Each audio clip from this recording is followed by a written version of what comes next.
Bonjour, bienvenue sur ma chaîne. Bertrand Cantat, le chanteur du groupe Noir Désir, a été condamné en 2003 à 8 ans de prison pour des coups mortels portés à Marie Trintignant, sa conjointe de l'époque.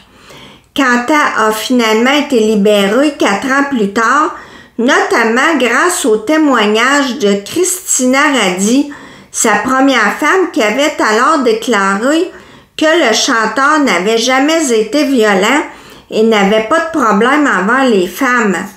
À sa sortie de prison, Cantat est retourné vivre avec cette dernière qui sera retrouvée pendue le 10 janvier 2010.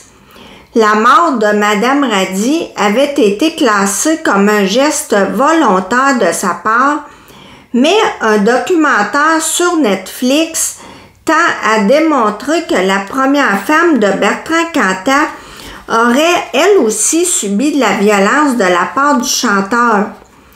Le juge qui a libéré le chanteur admet aujourd'hui regretter cette décision et hier, on apprenait qu'un tribunal français a annoncé la réouverture d'une enquête sur d'éventuels faits de violence volontaire commis par Bertrand Cantat sur Christina.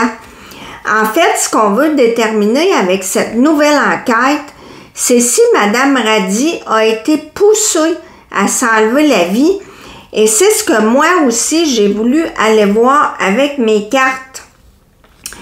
En passant, quand je fais mes recherches, j'apprends plein de choses et on dit que Madame Radi maîtrisait 8 langues. C'est pas rien. Alors, ici, ça pourrait nous dire qu'elle était complètement isolée et qu'elle dépendait de lui. Souvent, les psychopathes vont isoler leurs victimes de leur famille, etc. Que si elle partait, elle perdait sa faveur et l'aurait délaissée. Mais je pense que quand il est revenu dans sa vie, quand elle a repris avec, elle avait espoir qu'il ait changé. Peut-être qu'elle ne voyait pas de moyen de s'en libérer finalement, ou très peu. Elle a essayé de résister et elle a perdu espoir. Elle est peinée d'avoir délaissé ses enfants. Elle était très humiliée. Peut-être que c'est parce que c'est son fils qui avait à l'époque 12 ans qu'il l'a trouvé pendu. Ici, on a fatigué avec 2 personnes qui prennent chacune leur chemin. On continue avec mon oracle. Ici, regardez, moi, j'ai cette carte-là qui démontre la façon dont Madame Radi a mis fin à ses jours, mais c'est pas celle-là qui est sortie. Ce qu'on nous montre, c'est qu'il y a quelqu'un qui a essayé de l'étrangler. Ici, on a proxénète avec un secret. Et pour moi, ici, ça pourrait nous dire que les traces qui étaient rouges ont été cachées par la corde. Ici, avec le bateau, pour moi, ça peut nous parler qu'une personne qui était en avant-plan, qui est Bertrand Cantat, a emmené plusieurs personnes en bateau.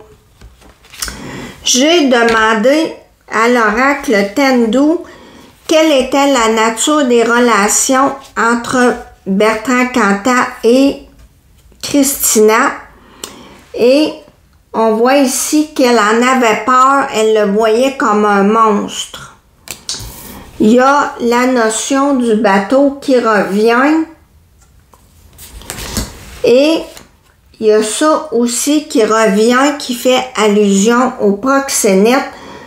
Je ne sais pas pourquoi, parce que j'ai rien vu à ce sujet-là. Et si on remarque ici, l'homme, lui, a gardé ses vêtements et ça nous parle qu'il y avait une problématique à ce niveau-là. Ensuite, j'ai piégé une carte d'un autre oracle et c'est la carte du criminel et ça parle de la prison. En conclusion, moi, je pense qu'effectivement, on a poussé Christina Radi à s'enlever la vie.